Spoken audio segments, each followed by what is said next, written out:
Друзья, приветствую вас на канале Ниндзя Капитал. Давайте рассмотрим текущую ситуацию, какие новости вышли, что кроется за вчерашним решением ФРС и какие движения ожидать сегодня в ближайшее и не ближайшее время в связи с той непростой ситуацией, которая сложилась на рынках.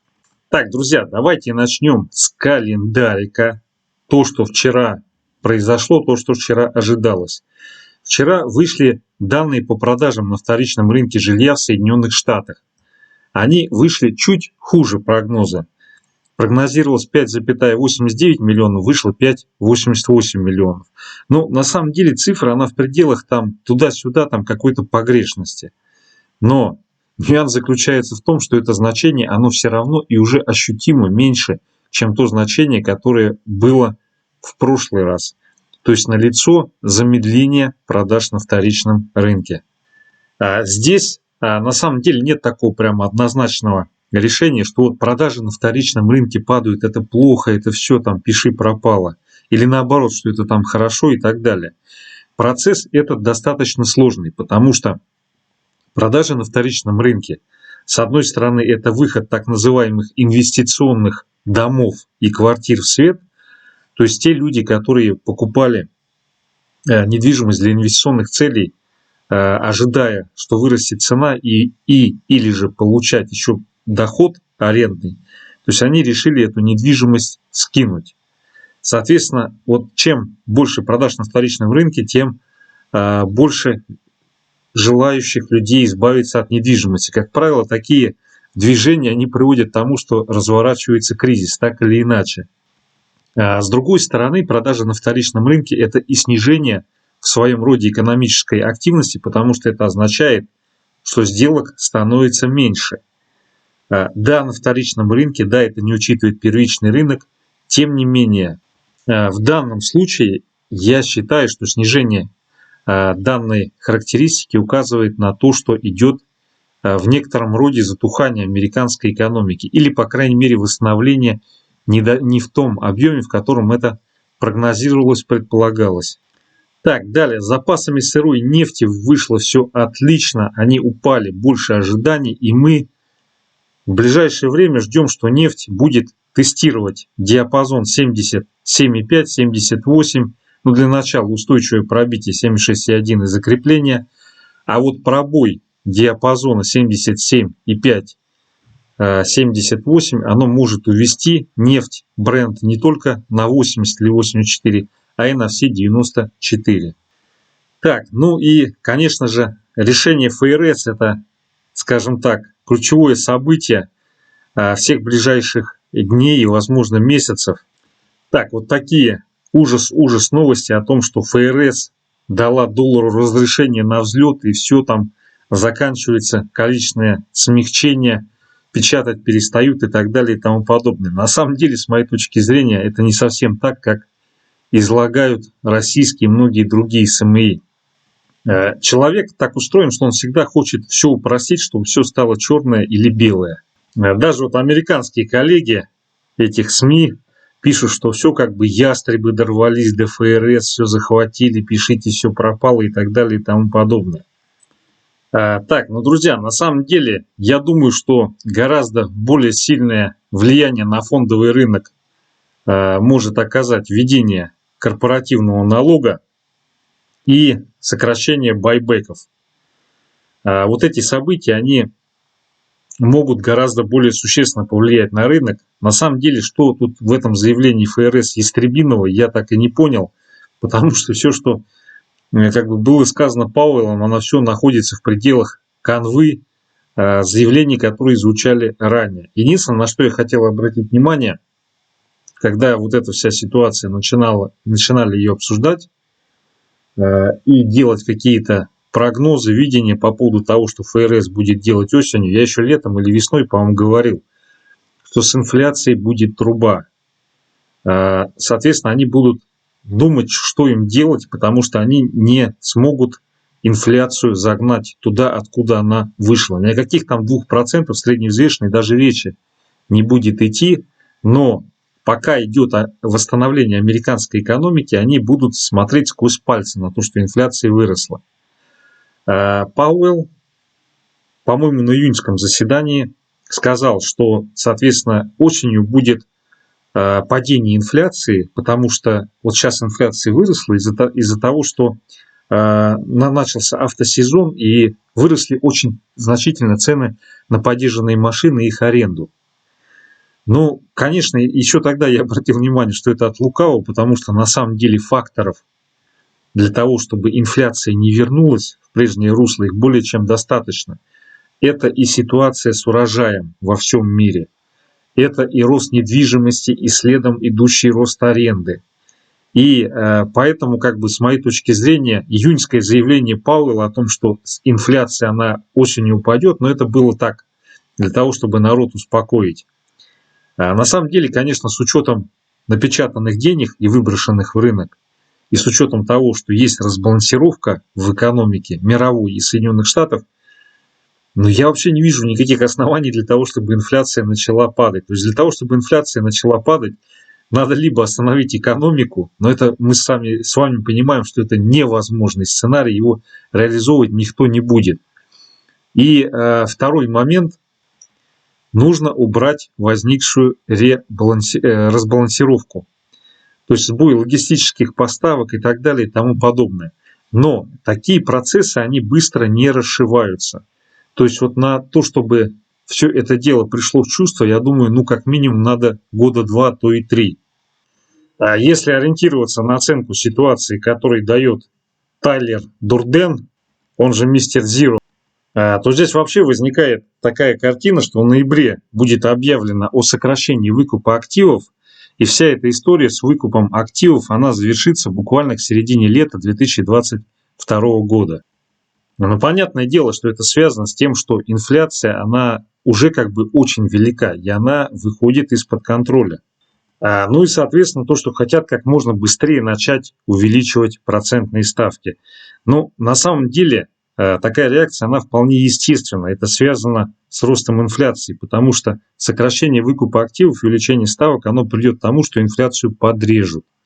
Я думаю, что вот то, что здесь написано, оно имеет место быть при условии того, что до конца сентября, до начала октября либо будет наблюдаться текущая ситуация на рынке труда, то есть удержание количества первичных заявок по безработице, которые, кстати, сегодня выходят в 15:30 на тех же значениях, которые и были до этого, или же вообще их снижение. То есть в этой ситуации вполне естественно на фоне неистовства инфляции будут предприняты все возможные меры, начиная с ограничения выкупа активов и заканчивая тем, что начнут значительно наращивать процентные ставки. И поэтому, с моей точки зрения, вот 1 октября это некая такая точка, час X. Так, друзья, то, что касается сегодняшних событий, ежемесячный отчет ЕЦБ, PMI по еврозоне. И сегодня, соответственно, данные число первичных заявок на получение пособий по безработице США, на основании которых в том числе ФРС верстает свою политику и принимает решения. Так, друзья, вот вчера по ходу развития событий с ФРС я постил свои идеи и мысли в телеграм-канале, можете их почитать, если кому-то интересно. Далее, переходя к графикам, по ВИКСу произошло значительное снижение вчера. Это говорит о том, что рынки, как ни крути, достаточно позитивно восприняли заявление Пауэлла и решение ФРС, но, с другой стороны, 19,5 так и не пробили, в диапазон не вернулись. То есть это создает определенную неясность, как сегодня, завтра, до конца недели будут протекать торги. В идеале должно быть возвращение ниже 19,5. На практике посмотрим. Если такое возвращение произойдет, то это будет означать, что пока ничего такого страшного не происходит. Если не произойдет, посмотрим, как здесь будет проходить консолидация и не состоится ли переписывание вот этого локального максимума на следующей неделе. Пока что ВИКС говорит, что все более или менее залегло на дно. Нельзя сказать, что ситуация совсем благоприятно разрешилась, но тем не менее она в значительной степени успокоилась. Так, друзья, далее индекс доллара. Но если будут резать количественное смягчение, соответственно, доллар неизбежно будет расти. И здесь критерий пробития вот этого значения 93.72, максимум, который был не так давно. Пока что все идет в пределах движения вот в этом диапазоне консолидационном. Соответственно, значит, доллар пока что остается в рамках. Так, ну вот американский фондовый рынок сегодня и вчера пытается отскочить. В целом здесь разворотная формация. И, соответственно, на ближайшие дни до начала октября, если не будет повторения с пробоем вот этого диапазона, который заканчивается 4300, 4290, то ситуация здесь стабилизируется и весьма вероятно мы получим новогоднее ралли.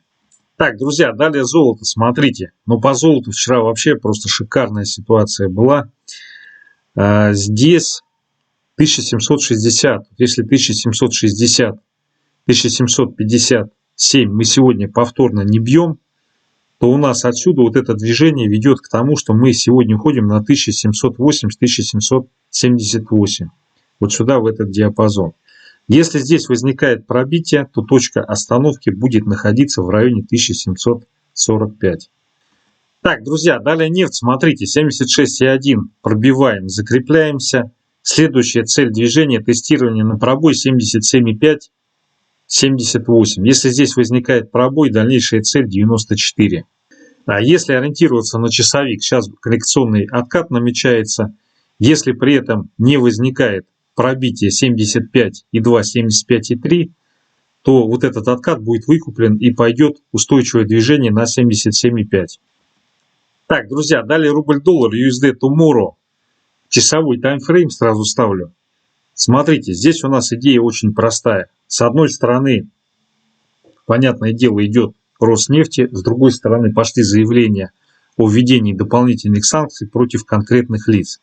Но на самом деле мера со стороны Соединенных Штатов вполне ожидаемая.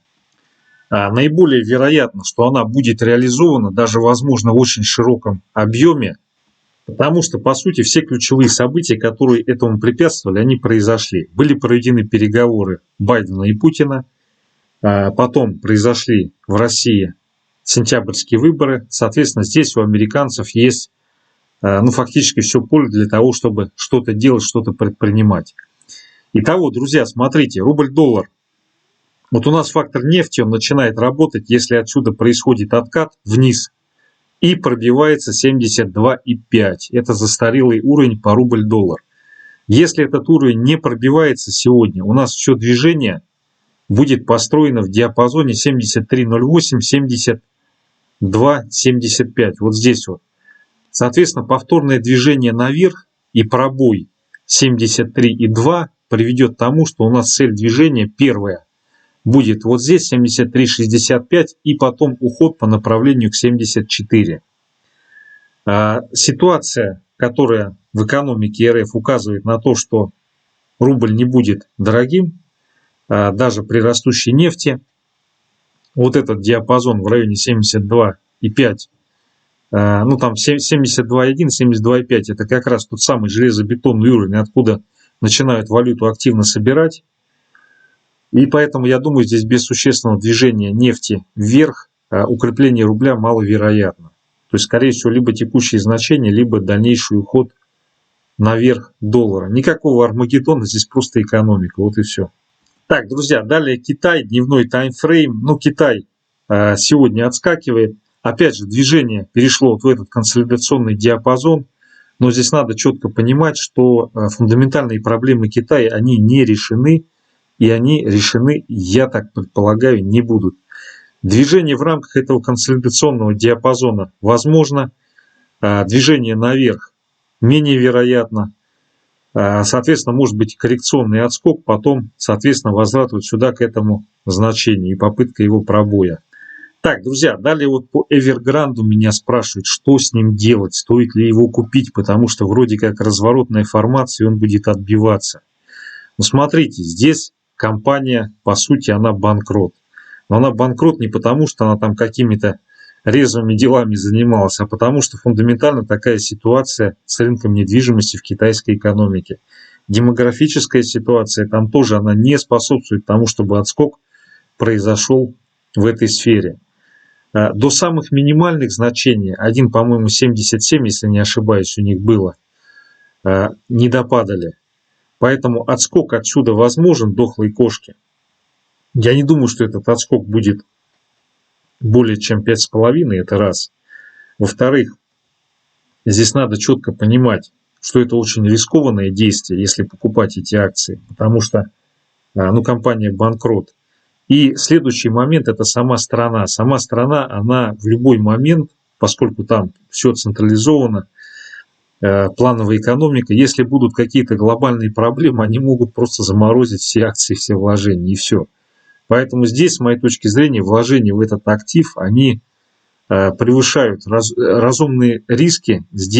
Риск здесь превышает разумный. И поэтому, с моей точки зрения, лучше не связываться, вообще в китайский рынок не входить, тем более вот сюда. Так, друзья, вот Baltic Dry приближается к логической развязке. Здесь либо будет рикошет и, соответственно, возврат на 1700, либо если здесь происходит пробой уровня 4700, то тогда инфляция мировая, она улетает в космос, и ФРС может начать предпринимать какие-то очень резкие действия в плане сокращения покупки активов. Вот ключевой фактор, который показывает на то, что инфляция не снизится, и она, скорее всего, будет только расти. Друзья, спасибо за внимание, успешных торгов!